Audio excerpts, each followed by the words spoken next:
حمد و ثنا اور درود و سلام کے بعد اللہ تعالیٰ کے فضل و کرم سے آج کی اس مجلس میں ہم رسول اللہ صلی اللہ علیہ وسلم کے فرامین کے سب سے معتبر مجموعہ صحیح بخاری کی کچھ احادیث پڑھنا شروع کریں گے۔ سب سے پہلے کتاب کا تعارف ہو جائے۔ یہ کتاب ویسے تو بڑی ہے، اس کتاب میں 7563 یعنی 7500 حدیثیں ہیں ٹوٹل، اور یہ ایک ہے، ایسی 5 جلدیں اور ہیں، یہ چھٹی جلد ہے، یہ آخری والی ہے، ایسی 5 ہیں جس میں پوری کتاب ہے۔ اس کتاب میں 90 سے زیادہ ٹاپک ہیں، تو ان میں سے ایک وہ ہم پڑھیں گے۔ یہ کتاب لکھی کس نے ہے؟ ان کا نام ہے محمد بن اسماعیل بخاری، جو کہ امام بخاری کے نام سے مشہور ہیں۔ انہوں نے حدیثیں جو جب اس میں جمع کی ہیں تو یہ بتایا ہے کہ اس میں ہر حدیث میں وہ لے کے آؤں گا جو صحیح ہے۔ جب صحیح کیا ہوتا ہے پتہ ہے آپ کو؟ صحیح اور ضعیف جو کہتے ہیں، یہ کیسے پتہ چلتا ہے؟ کسی کو پتہ ہے؟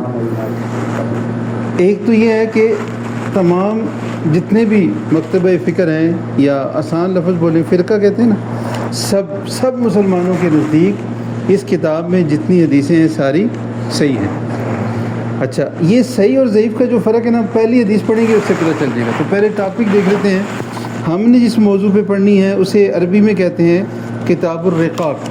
رقاق کا اردو میں مطلب ہوگا نرم کرنے والی، یہ دل کو نرم کرنے والی باتیں، جس سے ایسی باتیں یا ایسی احادیث جن کو سن کے دل نرم ہو۔ دل نرم کیسے ہو؟ گناہ سے بندہ جائے۔ جو گناہ کرتا ہے بندہ دل سخت ہوتا جاتا ہے، اور نیکی کرتا ہے تو بندہ دل نرم ہوتا جاتا ہے بندے کا۔ تو اس میں وہ حدیثیں ہیں جس سے بندہ، جن کو سن کے گناہوں سے بچے گا بندہ۔ تو اس میں اب جو کتاب الرقاق یعنی جو دل کو نرم کرنے والی احادیث ہیں، پھر آگے چھوٹے چھوٹے اس کے ٹاپک ہیں۔ اس میں جو پہلا باب ہے یا پہلا جو اس میں عنوان ہے وہ یہ ہے باب الصحت والفراغ، صحت اور فراغت۔ صحت تو سمجھ گئے سب، فراغت کا مطلب کیا ہے؟ فارغ ٹائم، ابھی فری ہیں۔ تو صحت اور فراغت، اس کی اہمیت کتنی زیادہ ہے اس بارے میں جو ہے اس باب میں بیان آئے گا۔ دوسرا، ولا عیش الا عیش الاخرہ، زندگی نہیں ہے مگر آخرت کی زندگی، اصل زندگی آخرت کی زندگی ہے۔ اب اس میں اس ٹاپک میں جو پہلی حدیث ہم پڑھ رہے ہیں، کتاب میں اس کا نمبر ہے 6412، یعنی 6000 سے زیادہ حدیثیں اس سے پہلے اور موضوعات میں، جیسے نماز کی حدیثیں ہیں، جیسے روزوں کی حدیثیں ہیں، اس طرح مختلف ٹاپک پہ ہیں۔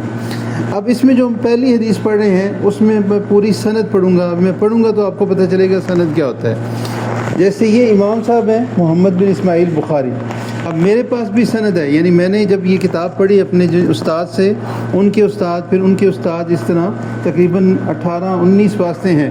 یہ پورے واسطے سمجھتے ہیں کہ ایک میں ہوں، میرے استاد ہیں، یہ ایک واسطہ ہو گیا، پھر ان کے استاد ہیں، 2 واسطے ہو گئے، اسے واسطہ کہتے ہیں۔ تو یہ امام صاحب کیا کہتے ہیں؟ اخبرنا، ہمیں خبر دی، المکی بن ابراہیم۔ کس نے خبر دی؟ مکی بن ابراہیم نے۔ اور وہ مکی بن ابراہیم کہتے ہیں اخبرنا عبداللہ بن سعید، کہ ہمیں یہ بات جو آگے بیان ہونے لگی ہے یہ عبداللہ بن سعید نے بیان کی۔ اور عبداللہ بن سعید وہ اپنے والد سعید، جن کے والد کا نام ابو ہند ہے، تو وہ ان سے روایت کرتے ہیں، اور وہ سعید کہتے ہیں ان ابن عباس رضی اللہ عنہما، کہ عبداللہ بن عباس رضی اللہ عنہما۔ عبداللہ کون ہے؟ عباس کے بیٹے، اور عباس کون ہے؟ رسول اللہ صلی اللہ علیہ وسلم کے سگے چچا۔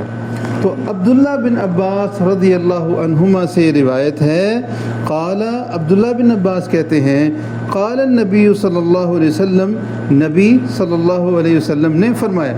اب آگے حدیث سننے سے پہلے جو سند اور صحیح میں نے لفظ بولا نا، یہ کیا ہوتا ہے کہ یہ امام صاحب اور صحابی تک، عبداللہ بن عباس تک، بیچ میں جتنے لوگ ہیں کیا ان کی آپس میں ملاقات ہوئی ہے یا نہیں ہوئی؟ کیا یہ بات سچی کرنے والے لوگ ہیں؟ کب پیدا ہوئے، کہاں پیدا ہوئے، اس سے پتہ چلتا ہے یہ کیسے ہیں۔ تو یہ امام صاحب نے پوری تحقیق کر کے جو بات بالکل اتھینٹک تھی وہ اس میں لے کے آئے۔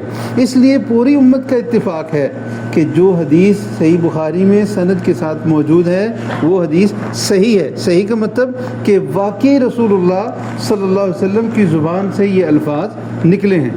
اب یہ صحیح والا بات سمجھ گئے؟ اچھا، اب عبداللہ ابن عباس نے کیا کہا کہ رسول اللہ نبی صلی اللہ علیہ وسلم نے فرمایا، کیا فرمایا؟ نعمتانی، دو نعمتیں ہیں۔ کون کون سی دو نعمتیں ہیں؟ ایک صحت اور دوسری ابھی شروع میں بیان ہوئی نا، فراغت۔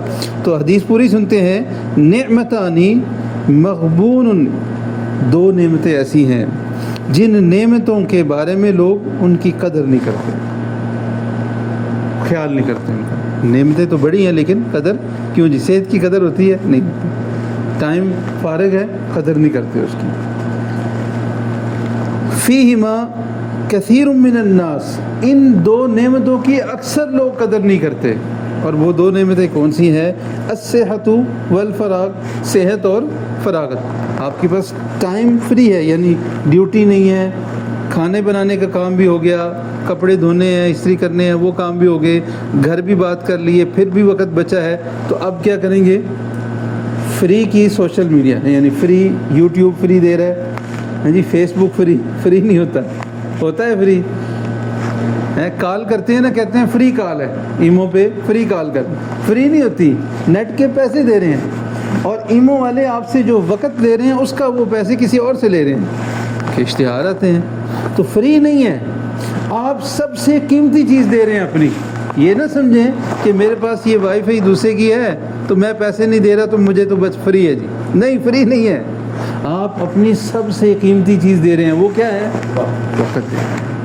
اسی طرح آپ ڈیوٹی کرتے ہیں، اب آپ کا تو پیسہ نہیں لگتا اس میں، لیکن آپ کی عمر گزر رہی ہے، وقت گزر رہا ہے۔ 10 سال پہلے کیا حالت تھی، اب کیا ہے؟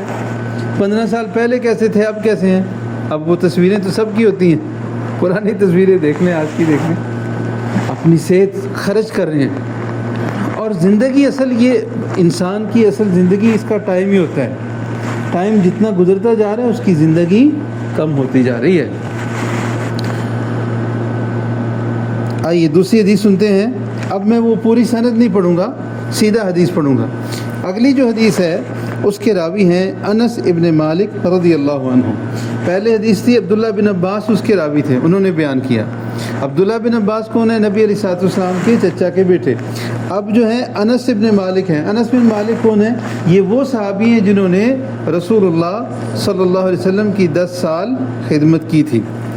تو انس ابن مالک رضی اللہ عنہ نبی علیہ الصلوۃ والسلام سے روایت کرتے ہیں کہ رسول اللہ صلی اللہ علیہ وسلم نے ارشاد فرمایا، اللہم لا عیش الا عیش الآخرہ، اے اللہ زندگی کوئی نہیں ہے مگر آخرت کی زندگی۔ فاصلح الانصار والمہاجر، تو اے اللہ مہاجرین اور انصار کی اصلاح کر دے۔